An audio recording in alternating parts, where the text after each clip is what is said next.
Le personnel enseignant a repris le chemin de l'école ce lundi 3 octobre 2016 sur l'ensemble du territoire national. À Ziguinchor, dans la plupart des écoles visitées, le personnel était sur place. Au collège Malik Fall, quelques professeurs ainsi que les membres de l'administration ont fait les retrouvailles après plus de 2 mois de vacances. Du côté de l'école élémentaire Moussa Bari, le constat est le même. Le directeur soutient que tout est fin prêt pour accueillir les élèves dans 2 jours. Tout le personnel est là, est prêt, ils ont pris leurs dispositions. Maintenant, on attend le mercredi la venue des enfants et nous souhaitons vraiment respecter le slogan du ministre, Ubite Djangatei. Les classes sont accueillantes, on a ouvert, on a essayé de dépoussiérer les classes et on attend maintenant les enfants pour les accueillir le mercredi, Inch'Allah. Cependant, certaines écoles sont encore inondées. C'est à l'image de Jean Kandé, où malgré la submersion, le personnel a répondu présent. Néanmoins, le nouveau directeur reste optimiste sur le démarrage des cours en dépit de l'inondation. Par rapport au slogan Ubite Djangitei, comme vous l'avez dit, je pense que ce sera possible simplement pour une partie de l'école. Vu la situation que vous avez même constatée de vous-même, il y a de l'eau de l'autre côté. Donc on va simplement profiter de ces classes qui sont accessibles pour engager certains élèves. Tout de même, il faut rappeler que les syndicats ont déjà grincé les dents pour rappeler au gouvernement le respect des accords qui ont été signés l'année scolaire précédente.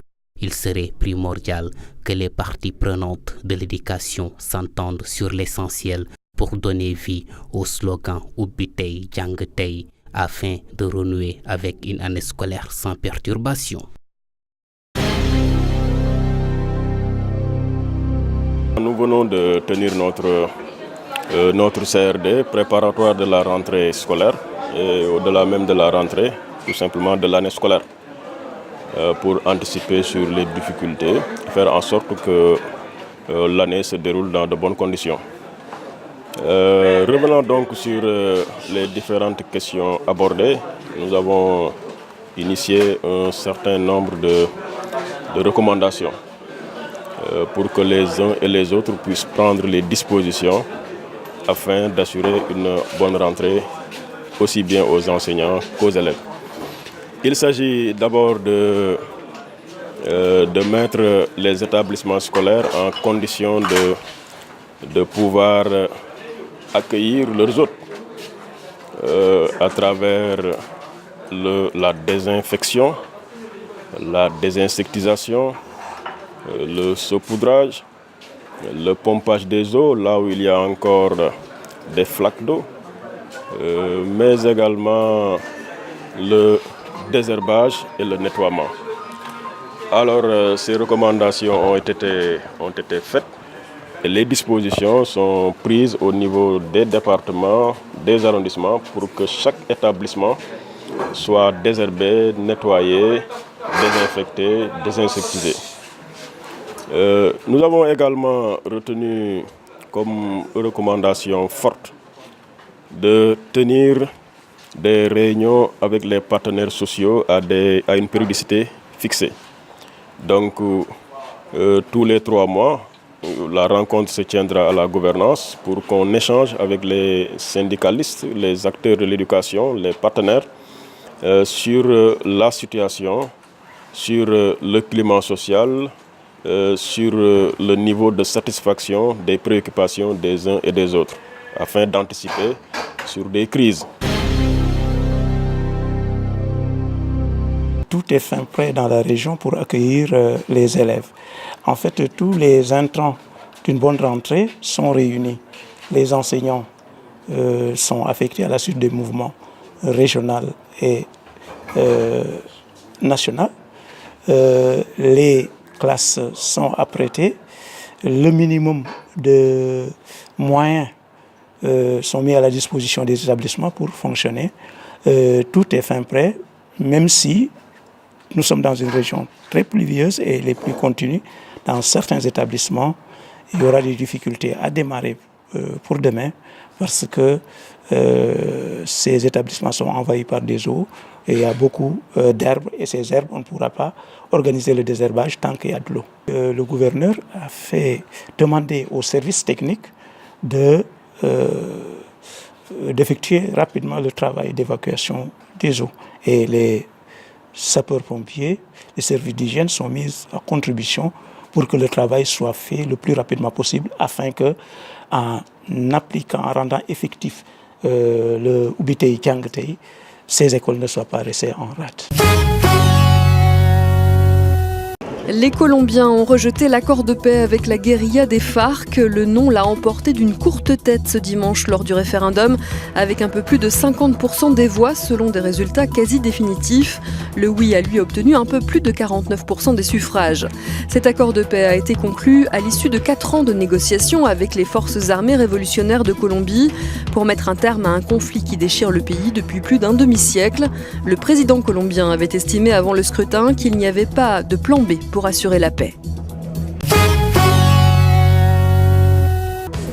En Hongrie, le référendum sur la relocalisation des réfugiés au sein de l'Union européenne a été invalidé en raison d'une participation trop faible. Un peu moins de 40% des inscrits se sont rendus aux urnes contre les 50% nécessaires. En revanche, plus de 98% des votants se sont prononcés contre le plan de Bruxelles sur l'accueil des réfugiés. Viktor Orban refuse donc d'admettre qu'il s'agit d'un échec. Bruxelles ou Budapest, c'était ça la question, et nous avons décidé que la question migratoire relevait de la juridiction de la Hongrie. Maintenant, est-ce que Bruxelles, est-ce que la communauté démocratique de l'Union européenne peut imposer sa loi à un État où plus de 90% des votants l'ont rejeté ? Eh bien, je promets de faire tout ce qui est possible pour éviter que cela se produise. Le Premier ministre hongrois envisage ainsi de changer la Constitution pour, dit-il, refléter la volonté du peuple. L'opposition et plusieurs ONG avaient-elles appelé au boycott ou au vote nul pour invalider ce référendum. La Hongrie est censée accueillir au moins 1294 migrants en vertu du plan de répartition de 160 000 réfugiés adopté l'an dernier par Bruxelles. D'un point de vue international, ce résultat est immanquablement un échec pour Viktor Orban. Un référendum invalidé ne lui permet pas d'exercer une pression sur l'Union européenne, estime ce politologue. 400 000 migrants ont transité par la Hongrie l'an dernier avant que le pays n'érige des murs de barbelés pour empêcher leur passage.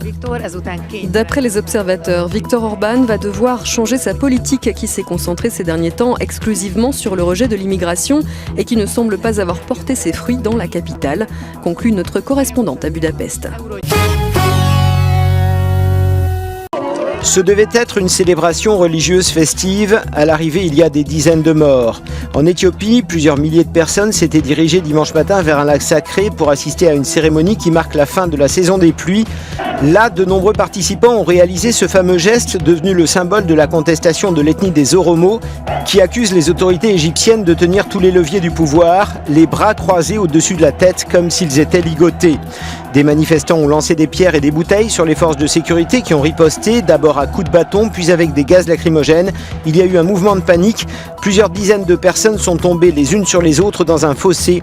Le bilan est incertain. Une certitude, il y a de nombreux morts. L'Éthiopie connaît depuis près d'un an un mouvement de contestation de la part de l'ethnie Oromo, rejointe par une autre ethnie, les Amharas. Toutes deux représentent 60% de la population et ne se sentent pas considérées par le gouvernement central. Un mouvement popularisé l'été dernier par le marathonien Faisal Ilesa aux Jeux Olympiques de Rio, lorsqu'il avait franchi la ligne d'arrivée les bras croisés au-dessus de la tête.